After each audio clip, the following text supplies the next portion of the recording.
So Leute, heute darf ich euch vorstellen unsere Subwoofer Air Serie. Und da sind wir ganz besonders stolz drauf. Herzlich willkommen bei AAS24, eurem Kanal und Online-Shop für geilen Sound im Auto. Und wir haben die Air Serie ganz frisch entwickelt und ins Sortiment jetzt aufgenommen und euch zur Verfügung gestellt. Wir haben neue Subwoofer und zwar von 16 cm über 20 zu 25 cm Subwoofern und die unterscheiden sich einmal noch in Flat, also wie ihr schon seht, ich spiele da gerade selber dran rum, weil das ist unfassbar flach, dieser Subwoofer. Das ist mit Neodymmagnet und wir haben die natürlich als Ferritmagnet genauso im Programm. Jeder kann das verwenden, wie er auch Platz im Gehäuse zur Verfügung hat, aber ganz viele Fahrzeuge haben mittlerweile ganz bedingt Platz für ein Gehäuse und da ist es natürlich echt geil, wenn man überhaupt gar nicht großartig in die Tiefe gehen muss, sondern nur auf diese Einbautiefe zurückgreifen kann, anstatt mit einem Ferritmagnet. Die Einbautiefen der verschiedenen Woofer sind dann folgende. Der RF6 hat tatsächlich nur eine Einbautiefe von 3,5 cm gegenüber seinem Ferrit-Bruder mit 6,7 cm.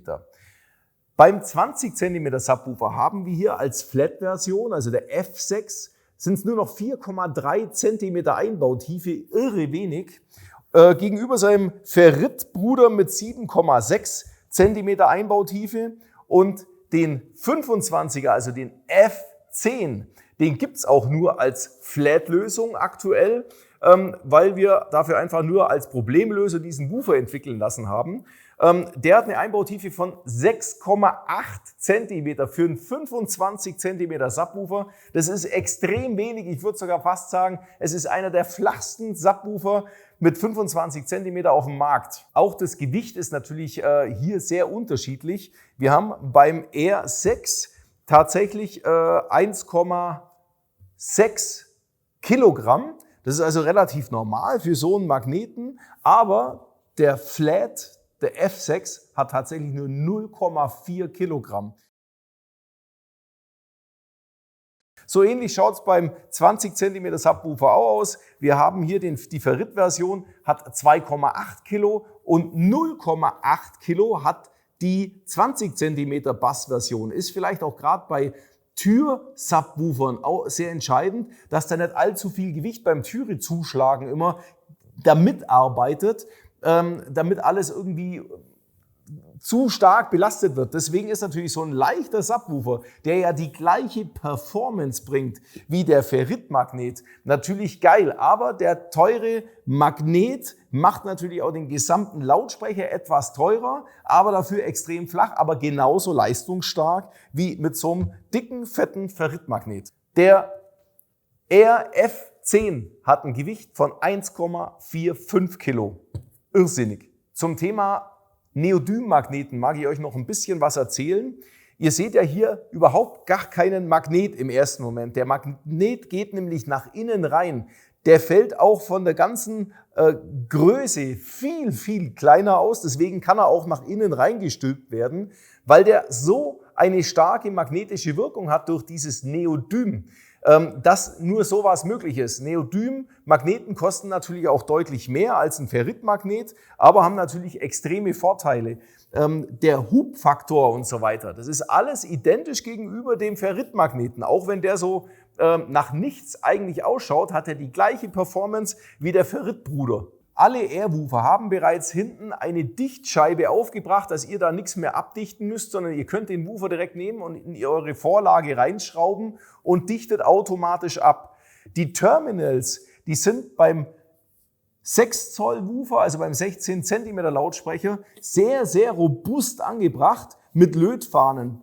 Aufgrund der Größe ging es da nicht anders, dass man hier ebenfalls Druckterminals drin hat. Also solche wiederverriegelnden Druckterminals, die sind nicht möglich gewesen, an so einem kleinen Subwoofer überhaupt solche großen Terminals dran zu machen. Es geht erst ab dem 20 cm und 25 cm Subwoofer. Und da ist für jede Schwingspule ein Plus, ein Minus, ein Plus, ein Minus und kann das Kabel direkt hier einklemmen und wieder loslassen und damit ist es schon fix und fertig dran.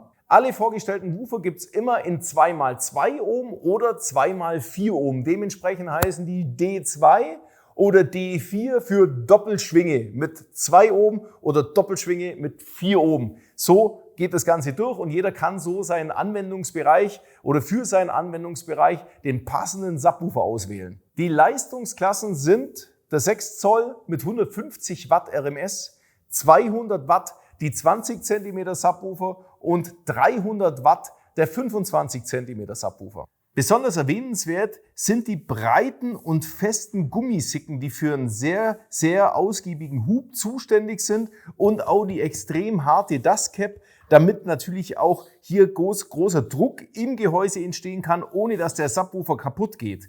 Deswegen können wir auch einen sehr, sehr großen Hub mit dem Subwoofer anstellen. Beide R6 Woofer können also durch die breite Sicke bis zu 10 mm Auslenkung auf eine Seite machen und der R8 oder beide R8 machen dann bis zu 12 mm Auslenkung und der RF10 macht bis zu 13,5 mm Auslenkung mit. Für jeden Subwoofer haben wir euch natürlich auch das passende Abdeckgitter, damit natürlich bei der Installation so ein Subwoofer auch richtig gut ausschaut. Die detaillierteren Subwoofer-Parameter und auch Gehäusevorschläge findet ihr zum einen natürlich auf der Webseite bei as24.com oder eben unten in den Links zu unserem Webshop.